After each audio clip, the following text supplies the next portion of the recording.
It is also a weapon. Threats of a potential World War III. I think it's an inevitability over time. Unimaginable weapons. So you could kidnap another satellite? Essentially. Designed to bring America to its knees. Our satellites are at risk, and our ground infrastructure is at risk. Stand by. Data building in Florida. What can the U.S. possibly do to prevent this catastrophe? This is a CubeSat. To find out, we go inside and underground. So this is the global operation. With rare access to the places and the people preparing for war in space. The next battlefield.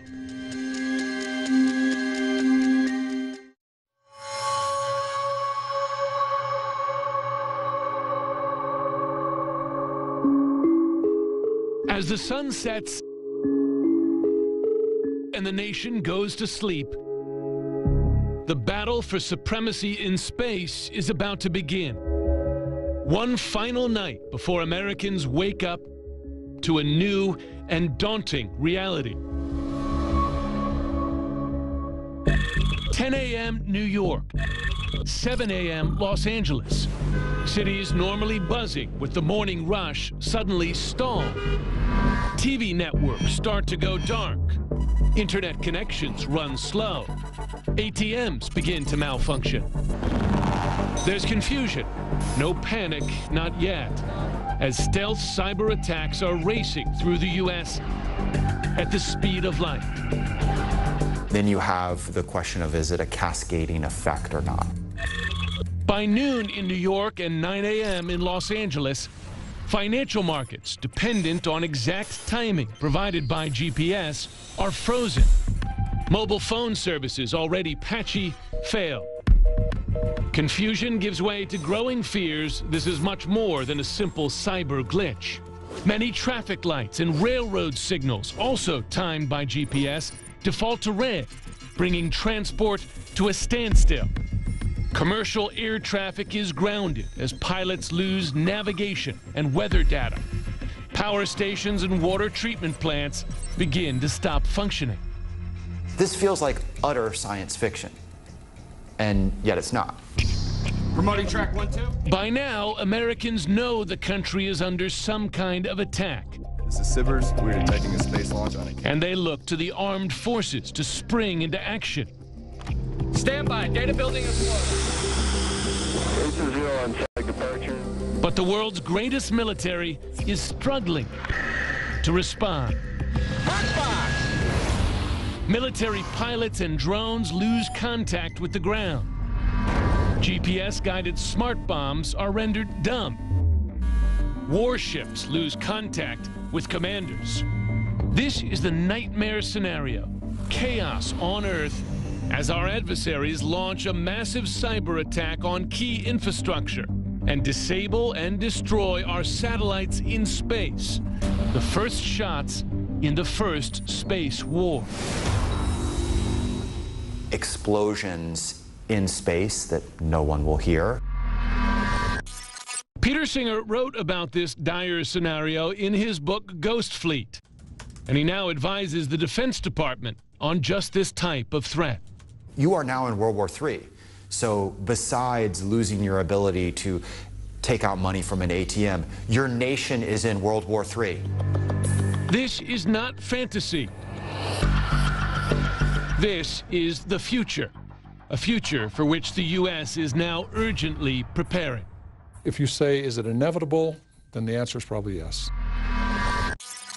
General John Hyten, until recently the head of U.S. Space Command, has now been promoted to lead Strategic Command, charged with crucial missions ranging from commanding nuclear warfare to cyber warfare to war in space. Anytime human beings have come to new territory and contested it, conflict has followed.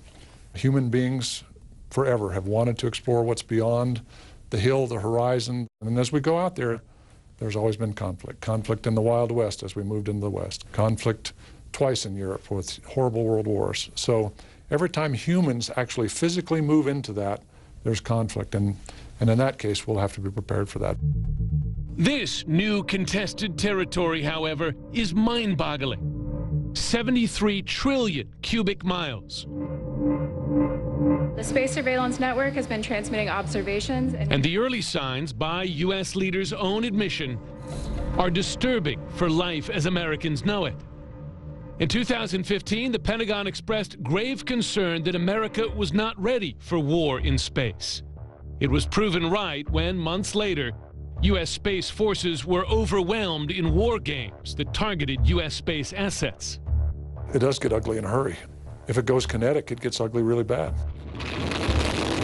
Kinetic warfare, meaning that shots are fired in space, would cause permanent damage and destruction to the fragile satellites that control much of our life on Earth. Like a space-age Paul Revere, General William Shelton, Hyten's immediate predecessor at Space Command, has been sounding the alarm. Did action, though, start quickly enough? You're talking to a guy that was looking to really precipitate action, and I would say the answer was no. Could we provide active defense of our own satellites? The answer is no. You could not today defend the satellite assets we have. Certainly not on orbit. Clearly, there are things you can do on the ground, but space to space, no. Perhaps worst of all, American adversaries know it, that the U.S. is not prepared, and that the U.S., more than any other nation, depends on space. Our ability to be this sort of unique 21st century kind of power depends on space being a sanctuary for us. But also it means there's incentives to take that away from us. Who are those adversaries? They will sound familiar from standoffs down here on Earth. Russia and China. We have very good surveillance and intelligence capabilities, so we can see the threats that are being built. And that's China in particular. China in particular. Russia is also working on those capabilities. But that's something you're preparing for, so I imagine nothing is off limits, in effect. We're developing capabilities to defend ourselves. It's really that simple. And so the U.S. finds itself in a new, more ominous space race. Is the U.S. at risk of losing a war? I think so. We'd be silly to say it's not a possibility. That's what any defense planner will tell you is don't look for the ideal outcome. Plan for the worst day so that you can survive it. Coming up. The wake-up call really was January of 2007 when the Chinese tested their anti-satellite weapon. The first shots in space have already been fired.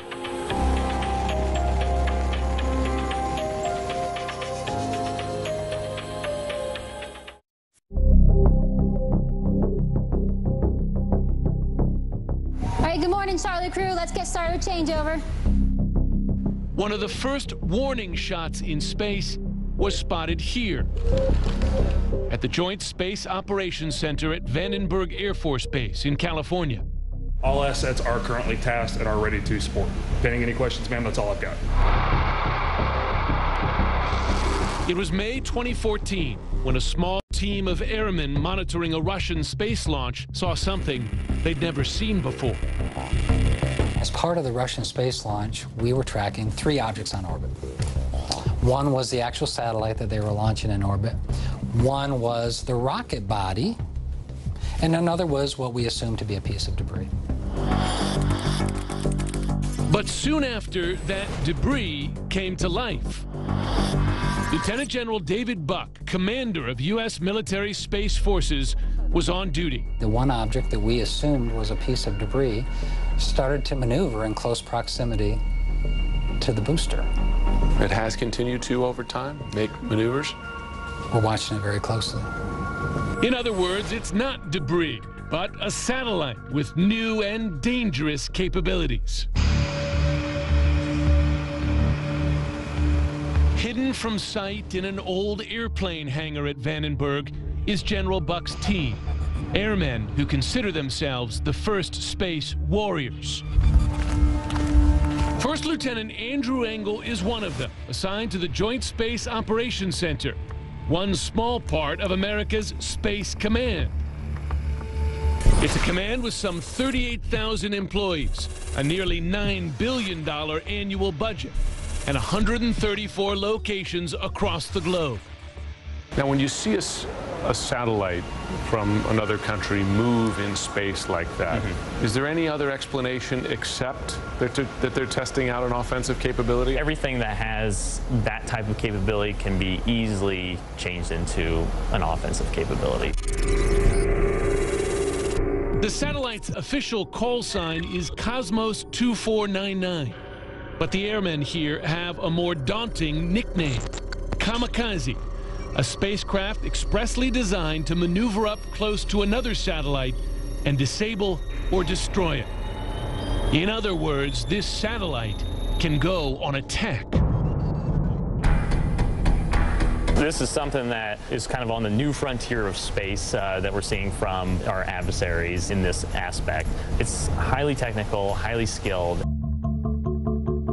Today, Lieutenant Engel, one of Space Command's newly created defensive duty officers, watches his computer screens with the alertness of a sentry guarding a forward military outpost. It takes a lot of vigilance. It takes us being focused, being ready every single day. We would absolutely be shocked if the U.S. military were not on a war footing now based on what we see. Paul Graziani, CEO of the civilian satellite tracker AGI, finds his team on the front lines of this new threat. There's no doubt that Russia and China both have seen that this is a way that they could shift the odds in their favor. AGI tracks some 10,000 commercial and military objects orbiting the Earth. Their visual rendering of satellites and debris as small as 4 inches across resembles a porch light swarming with thousands of mosquitoes. We spent the day with their ops team as Graziani showed us that Cosmos 2499, that Russian kamikaze, is far from the only threat. Now, meet Luch. It's a Russian satellite, and what's been happening here is this satellite has been maneuvering through geosynchronous space and cozying up close to various communication satellites, listening to what traffic is flowing over those. Launched in 2014, just a few months after the kamikaze, this second Russian satellite takes offensive space capability to a new level, operating like a space fighter jet and a spy plane. We watched, again in real time, as Luch shadowed a European communication satellite, hoovering up every byte of information. What's interesting is it has two capabilities. It can listen. It can spy on all the communications coming out of this Eutelsat, this European communication satellite. Correct. But because it can maneuver, it also has the potential just to become a bullet. It could. It could. So if the operators of this spacecraft so chose, they could direct it to actually hit another spacecraft. Over the course of a year, Luch has also cozied up to 3 U.S. satellites, handling some of the most sensitive military communications. Graziani was charged with delivering the bad news to one of its victims, U.S.-owned Intelsat. We actually, as soon as we figured that out, that it was parking next to an Intelsat satellite, we picked up the phone and we called Intelsat and we let them know they've got a new neighbor. Their reaction? They were not happy. The Russian government did not respond to CNN's request for comment on Luch or Cosmos 2499.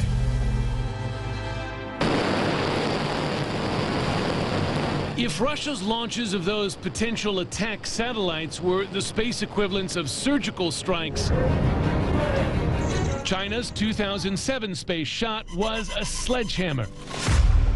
That year, the Chinese launched a massive space kill vehicle similar to this launch, striking one of its own satellites and blasting it, literally, into thousands of pieces. I would say that the wake-up call really was when the Chinese tested their anti-satellite weapon against their own satellite, clear demonstration that the technology was there in the hands of the Chinese anyway.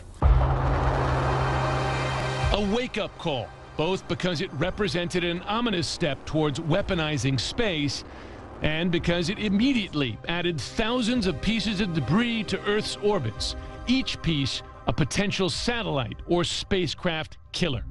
Man down! Man down! Just as you saw in the thriller Gravity, space junk traveling at more than 20 times the speed of sound is flat out deadly. A piece just 4 inches across packs the punch of an SUV traveling at 70 miles an hour. Then, 6 years later, China made a far stealthier advance in weaponizing space. AGI's operators initially observed the Shiyan, meaning experiment in Chinese, experimenting shadowing a second smaller Chinese satellite, until one day that second satellite disappeared. We saw the approach, we saw the larger spacecraft come close to the smaller spacecraft, and then we no longer saw the smaller spacecraft. The only reasonable explanation, Shiyan has a robotic arm that was repeatedly grabbing, then releasing its smaller partner, experimenting with a dangerous new space weapons capability. China admits the satellite has a robotic arm, but claims it was launched purely to observe space debris. Graziani and others, however, see the potential for a far more sinister use. Why would you grapple another satellite? You could grab a hold of a satellite and maneuver it out of its mission, so it could basically take it offline. So you could kidnap another satellite? Essentially, right. Kidnapper satellites, kamikaze satellites, anti-satellite missiles, multiple weapons with one target, the U.S. Next, So our satellites are at risk, and our ground infrastructure is at risk. War as we've never known it. The first battles would likely be silent.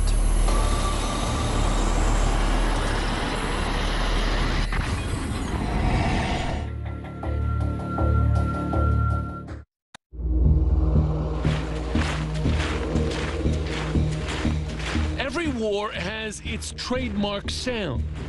For World War I, it was boots marching. World War II, German buzz bombs. Japanese kamikazes. And the atomic bomb. So what will be the signature sounds of the first war in space? The first battles of a war between great powers would likely be silent. Silent and stealthy, but gravely impacting both the civilian and military worlds. The first targets likely will be here on Earth. They will be malware going after computer networks. A war started by military hackers, techies, and programmers, with keyboards and networks, not bombs or bullets, their weapons of choice. A battle that does not sound or look like any before it. Electronic warfare, cyber, jamming, those kind of capabilities are most likely where a conflict would start. Soon, the front lines extend to outer space. Laser weapons, another new capability now being tested by multiple countries, temporarily blind or permanently disable U.S. space assets. Then, satellite versus satellite. Kidnapper satellites capture them. Kamikaze satellites destroy them. All of these threats potentially hiding today in plain sight. You could have something on orbit that, for all intents and purposes, looks like a communications satellite, when in actuality it is also a weapon. A space Trojan horse. Exactly. And the attack is not over. Ground-based missiles launched at the start of the attack are now reaching space to destroy some of the nation's most sensitive satellites. If it continues to escalate, then you probably start seeing anti-satellite weapons start flying. blowing things up, damaging them, disabling them irreversibly. Absolutely. Schriever Air Force Base in Colorado Springs, Colorado, is on America's first line of defense. But Schriever is missing something standard at every other Air Force base in the world: a runway and aircraft. The 50th Space Wing calls Schriever home. Checklist 1-8, set 4, go ahead. But the birds they fly are hundreds, even thousands of miles above them. And those birds and their pilots are now on a war footing. On nav first and legacy nav second, step 7's good. I think it's evident that in any realm man has lived or operated, we have ended up in conflict. It sounds like, from your point of view, it's either a likelihood or a certainty. I think it's an inevitability over time, and that's why we have to be prepared for it. Colonel Deanna Burt commands the 50th Space Wing. Its nickname, Master of Space. This is one of the most restricted areas in all of Space Command, and the reason is behind each of these doors are teams that are controlling, flying, really, entire constellations of satellites. Behind this door, it's the GPS satellites. Behind this door, the Milstar satellites. It's a secure form of communication for the military. Down the hall, extremely high-frequency communications, also secure comms for the military, a favorite of U.S. Special Forces. And then down here, you have what they call the Neighborhood Watch satellites. Those are the satellites that are looking out for all the other satellites in the U.S. military's arsenal to give them early warning of potential threats in space. Pre-pass 52. 184, go. Going act now, 52. This is the team at Schriever responsible for the Global Positioning System, or GPS, constellation. No changes to conflicts. You're good to execute 52. Copy that. Now approaching the 38th anniversary of the launch of its first satellite. 3180 continues to perform well. The GPS constellation is the biggest and arguably the most important network of satellites in space today. And we have indication of spacecraft separation. If we lost all of our GPS satellites, it would be a bad day, for sure. Most people know of GPS technology for its mapping capability. And today, the U.S. military depends on that tool. Every aircraft, ship, submarine, guided munition, drone, and war fighter on the ground.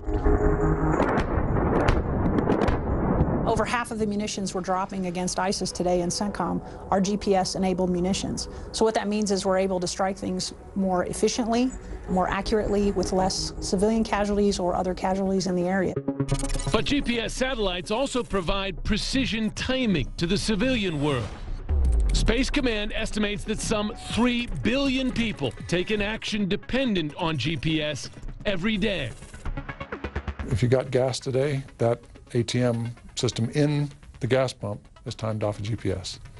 If GPS goes away, that doesn't work. Most of the stoplights in town are timed off of GPS. Hospitals are interconnected through GPS timing sources. Every financial transaction is timed off of GPS. Today, there are 24 active GPS satellites, with a further 10 in reserve, guaranteeing global coverage 24 hours a day, 7 days a week. And yet, flying those 34 satellites falls to a tiny team. The folks in this one room control all the GPS satellites. Yes, that is absolutely true. How many folks on duty here? We have 7 military on duty right now and 1 civilian contractor on duty. That's just 8 people controlling all of the world's GPS satellites. Not long ago, those satellites and the space they occupy were considered safe from everything but asteroids and space junk. No longer. We currently fight in a contested, degraded, and operationally limited environment, and that is only going to become more limited in the future. The challenge is what to do when the alert is sounded.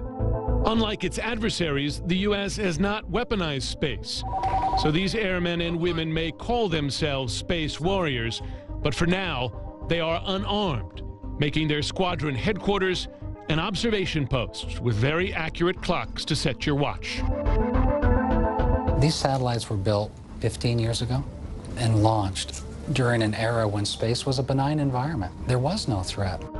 Can you imagine building a refueler aircraft or jet, for that matter, with no inherent defensive capabilities? So our satellites are at risk, and our ground infrastructure is at risk, and we're working hard to make sure that we can protect and defend them. General Buck's options are limited. Observe potential threats in space and, if need be, maneuver U.S. satellites out of harm's way. Coming up, by the time he issues that order, will it already be too late? The U.S. military, most advanced in the world, what would it look like without space? It's industrial age warfare.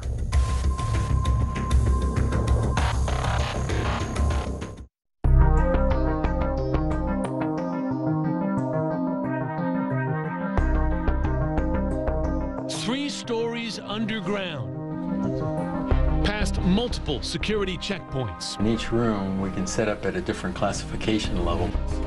And through a series of blast doors designed to resist the electromagnetic waves of a nuclear attack. Walk up here to... Is one of the most secret military headquarters in the world. U.S. Strategic Command, located at Offutt Air Force Base in Omaha. So secure, so remote, that this is where Air Force One took President George W. Bush the morning of 9/11. We received rare access. Thank you. Welcome to the U.S. STRATCOM Global Operations Center. Today, Strategic Command handles a total of 9 crucial missions, including defending space. We are associated with the responsibility of missile warning. Admiral Cecil Haney was in charge here when he spoke with us just before retiring. In that range of responsibilities, can you do any of those jobs today without space? Absolutely not. We are really dependent on our unique space capabilities to provide the president options if required. Controlling and protecting space is essential for maintaining American military superiority. We're more dependent on space than anyone else. That's why we're more powerful, but it also means if you pull it away from us, we're really bad off. More vulnerable. Exactly. That vulnerability begins with the crucial GPS system. With GPS down or severely damaged, the U.S. is dragged suddenly back in time. What would the U.S. military, this gargantuan apparatus, what would it look like without space if that light switch was switched off because of a comprehensive attack? It looks like Vietnam. It looks like the Korean War. It looks like World War. It's industrial age warfare. The U.S. military got an alarming taste of life without space in 2010, when a technical glitch in the GPS system caused devastating problems for U.S. forces across the globe. You had literally tens of thousands of U.S. military systems that couldn't navigate. That was a glitch. Take that, move it into war. That's the impact of the kind of conflicts that might happen if you lose space. Just as threatening to the military, the loss of communication satellites. That's the one that, to me, is very scary. General Shelton worries about this dire scenario. The loss of command and control for the largest military ever assembled. That's for troops on the ground in danger.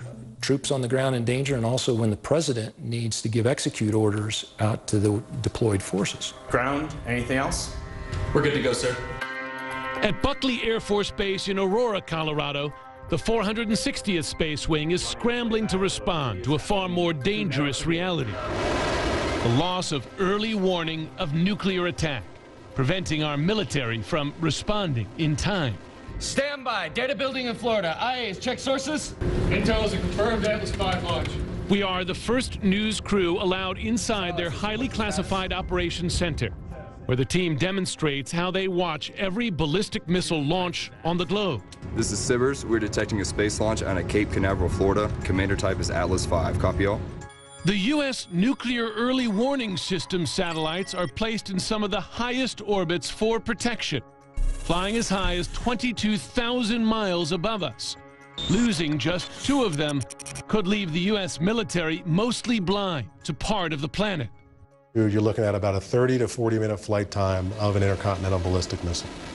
Colonel David Miller commands the missile warning team. That may sound like a lot of time, but when you are providing warning and trying to inform decision makers on what the response should be, you can imagine that the expectation for us as the first detector and first reporter of that information is significantly shorter.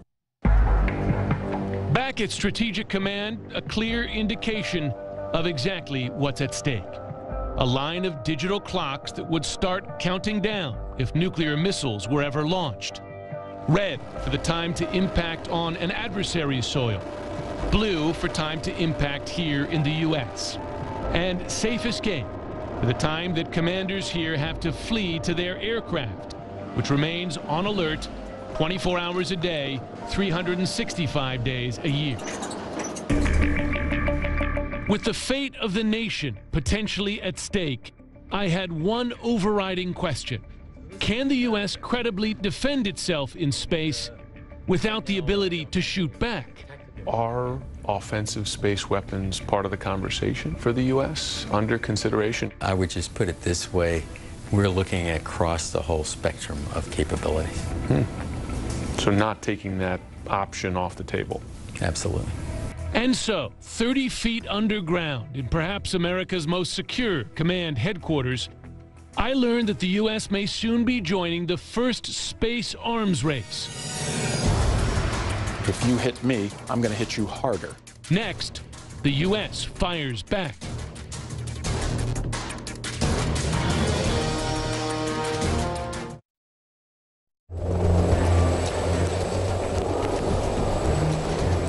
In the Persian Gulf, an instantaneous burst of energy destroys targets, first on the surface, then in the air, its deadly firepower moving literally at the speed of light. Obliterating its target, the Navy says, like a long-distance blowtorch.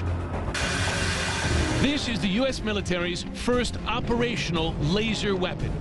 And today, it is deployed to defeat incoming threats at sea. Could a laser someday be used for targets in space? Firing lasers in space? Potentially. Yeah, it's remarkable. When you get into this, you get into all sorts of other classification levels that I'm not cleared into. This would require a major strategic shift for the U.S., deploying weapons for use in space. And so many took notice when, in April this year, Deputy Defense Secretary Bob Work vowed that the U.S. will strike back if attacked in space. Strike back, he added, and knock them out. From the very beginning, if someone starts going after our space constellation, we're going to go after the capabilities that would prevent them from doing that. That sounds like an offensive response to an offensive weapon. If shot, you will shoot back? Let me just say that having the capability to shoot the torpedo would be a good thing to have in our quiver. Fact is, the U.S. has already taken down targets in space.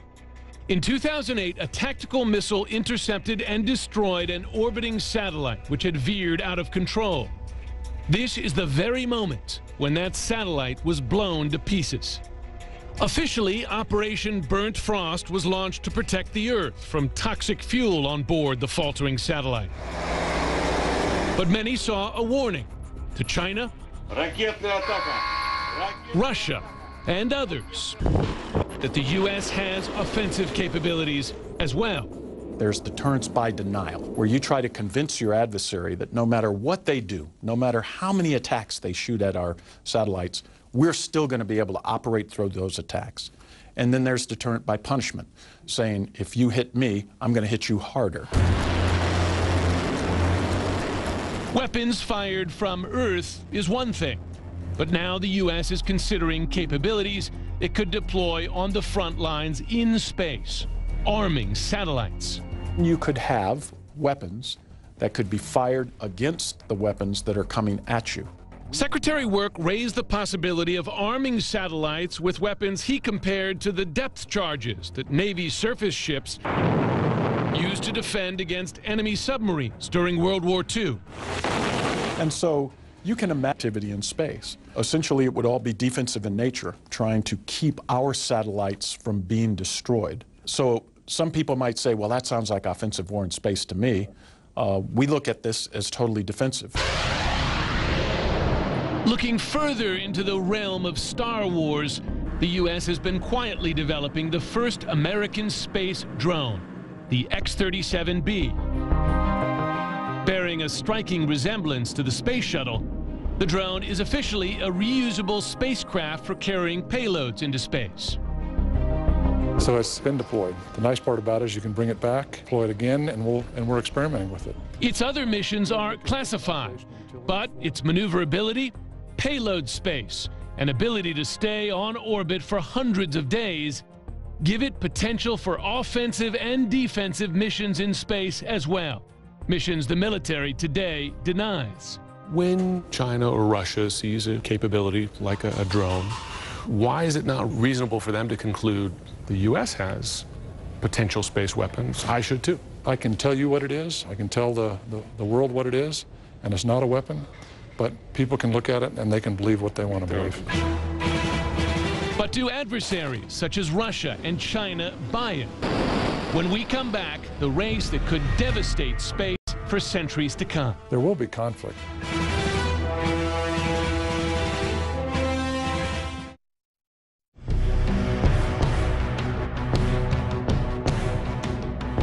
The aftermath of the first space war would be devastating and lasting. Hundreds of thousands, perhaps millions of pieces of debris, an orbiting minefield with each object a potential satellite killer. The environment that you destroy and create is there for decades and decades and centuries. We have to be able to avoid that. It takes away the dream of exploring space. A destroyed space environment would mean a war with no winners. Be unusable for all. Not just the two adversaries, but for everyone. And it would be unusable for a long time. A new mutually assured destruction? Maybe so. Maybe so. 2, 1. A mutually assured destruction. MAD, as it was known during the Cold War, for the space age, but this time with no rules and no limits. If not explicit, there was certainly an implicit agreement during the Cold War with the Russians that strategic assets in space were off limits. Both nations, as a minimum, implicitly agreed to that red line.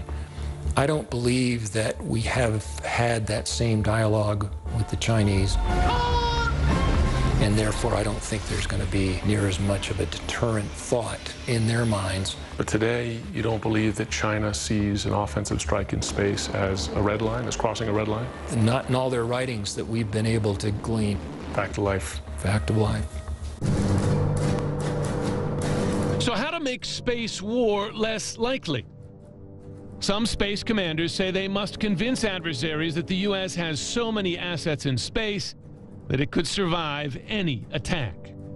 Resilience is the ability to shrug off the bad thing that happens to you, to get back up quickly when you've been knocked down. We don't yet have resilience in our space capability. We don't have enough satellites. One solution may lie here. This is a CubeSat. The U.S. is now designing and deploying a new age of microsatellites, CubeSats, like this one, smaller than a toaster. What can a single CubeSat do? A variety, a variety of missions. Could it take pictures? Absolutely. Most of it is research and development right now, right? Trying to find out how can we really use this miniaturized technology. Some of them even have some propulsion on board. The idea is simple. Spread America's space needs from the hundreds of satellites deployed today to thousands or more. Too many targets for U.S. adversaries to take down.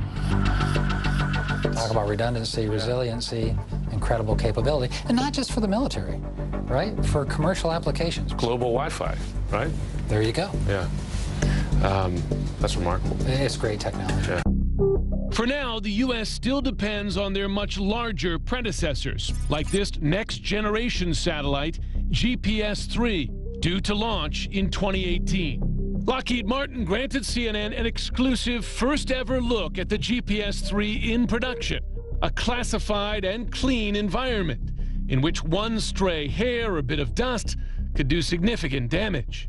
You need to replenish the constellation. Colonel Stephen Whitney, director of the GPS system under Air Force Space Command, tells us that these new satellites have new special capabilities. We're improving the accuracy, we're improving the integrity of the signal, we're improving the power, the ability to overcome other signals in the area. Meaning the GPS satellites will be harder for enemies to jam.